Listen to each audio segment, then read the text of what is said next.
मरने के बाद जब आप नर्क में जाओगे तो आपके साथ वहाँ क्या क्या होता है यह इस फिल्म में पूरी तरह बताया जाता है। कहानी शुरू होती है एक फायर फाइटर आग बुझाने वाला आग बुझाते समय एक हादसे का शिकार हो जाता है। वह ऊंचाई से गिर पड़ता है। गिरते समय वह जिस छोटी लड़की को बचा रहा था उसे अपने सीने से चिपका कर रखता है। अजीब बात यह है कि उसे कोई चोट नहीं लगती। बची हुई लड़की अपने माता पिता के पास दौड़ जाती है। फायर फाइटर भी उठकर उनके पास जाता है और पूछता है कि सब ठीक तो है, लेकिन माता पिता सिर्फ अपनी बेटी की चिंता में लगे रहते हैं। वे फायर फाइटर की बात सुनते ही नहीं। तभी उसे पास से कोई आवाज सुनाई देती है। वह चारों तरफ देखता है। एक खतरनाक इमारत के नीचे उसे दो काले कपड़े पहने हुए लोग दिखते हैं। वह उन्हें जोर से चिल्लाकर कहता है कि जल्दी वहाँ से हट जाओ, लेकिन जब वह मुड़ता है तो चौंक जाता है। वहाँ जमीन पर उसका अपना शरीर पड़ा हुआ है। उसके साथ ही जो कुछ कर रहे हैं उससे साफ पता चलता है कि वह मर चुका है। तभी वे दो काले कपड़े वाले लोग उसके पास आते हैं और खुद को बताते हैं कि वे नर्क के दूत मैसेंजर हैं। वे कहते हैं कि यह आदमी वही खास व्यक्ति है जिसे वे ढूंढ रहे थे। इतने बहादुरी से अपनी जान गंवाने वाला आत्मा 422 साल बाद फिर मिला है। छोटी लड़की फायर फाइटर को दो अंगूठे दिखाकर तारीफ करती है। अब वे उसे नर्क ले जाने वाले हैं। फायर फाइटर यह मानने को तैयार नहीं है। वह कहता है कि अभी उसने अपनी माँ से ठीक से विदा भी नहीं ली, लेकिन अगले ही पल उसके पैर हवा में लटक जाते हैं। उसके पीछे एक बड़ा प्रकाश का चित्र दिखता है और उसे नर्क में खींच लिया जाता है। नर्क में चारों तरफ नई नई मरी हुई आत्माएं घूम रही हैं। यहाँ उसे 7 पापों 7 गुनाहों की जांच से गुजरना होगा। अगर वह सब में बेकसूर साबित होता है तो ही उसे नया जन्म मिल सकता है। लेकिन फायर फाइटर को नया जन्म नहीं चाहिए। वह सिर्फ घर जाकर अपनी माँ से मिलना चाहता है। 3 नर्क दूत इकट्ठे होते हैं। तीसरा दूत एक समझदार और गंभीर दिखने वाला आदमी है जो बाकी दोनों का बॉस है। तीनों फायर फाइटर को नर्क के दरवाजे के पास ले जाते हैं। दरवाजा खुलता है। सबसे ऊपर एक बड़ा कुर्सी दिखती है। छोटी लड़की खुशी से चिल्लाती है कि यह सच में बहुत न्यायप्रिय आत्मा है, लेकिन पहली मंजिल ही हत्या वाला नर्क है। नर्क में सजाएं छोटे गुनाह से शुरू होकर बड़े गुनाह तक होती हैं। मतलब हत्या फायर फाइटर का सबसे छोटा गुनाह माना जा रहा है। एक फायर फाइटर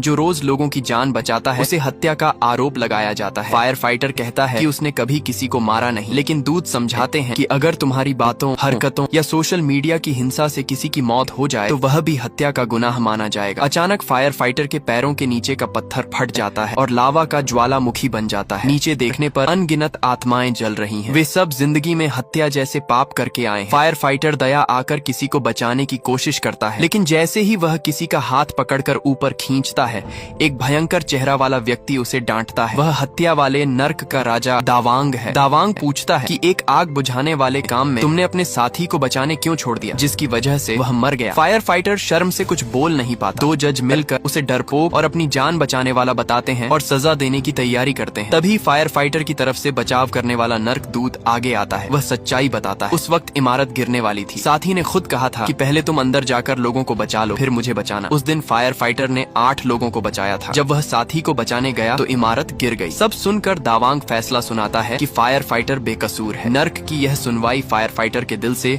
एक बड़ा बोझ हटा देती है। अच्छे लोग हमेशा खुद को कोसते रहते हैं कि उन्होंने और अच्छा नहीं किया। इसके बाद वे नाव से मिंग नदी पार करके अगली मंजिल पर जाते हैं। यह आलसीपन, सुस्ती वाला नर्क है। यहाँ समय और जिंदगी बर्बाद करने वालों की जांच होती है। इस नर्क का राजा चूजियांग फायर फाइटर पर मुकदमा चलाने से ही मना कर देता है, क्योंकि वह हमेशा मेहनत करता था। एक बिल्ली को बचाने के लिए भी अपनी जान जोखिम में डाल देता था। राजा बहुत प्रभावित होता है और कहता है कि वह अपने नर्क में फायर फाइटर की कांस्य प्रतिमा बनवाएगा। राजा के आदेश पर फायर फाइटर की नाव को आगे धकेल दिया जाता है। वह घूमकर देखता है तो एक डरावना दृश्य दिखता है। एक बहुत बड़े चक्के पर हजारों लोग भरे। वे लगातार भागते रहते हैं। अगर चक्का उन्हें दबा दे तो कुचल जाते हैं। आलसी लोग यहाँ हमेशा भागते रहते हैं। यह उनकी जिंदगी बर्बाद करने की सजा है। फायर फाइटर डर जाता है। 2 नर्क दूत कूदकर नाव पकड़ लेते हैं। वे राजा से फायर फाइटर की पूरी जिंदगी देखने की गुजारिश करते हैं। असल में वह कई नौकरियां करता था। आग बुझाने के बाद रात को बारबेक्यू शॉप में काम करता। छुट्टी के दिन स्नान घर में फर्श साफ करता। आधी रात को भी आराम नहीं करता। सब अपनी बीमार माँ और स्कूल पढ़ रहे छोटे भाई के लिए करता था। हर कमाई उन्हें भेज देता था। मरने तक उसने कभी आराम नहीं किया। यह सुनकर चूजियांग द्रवित हो जाता है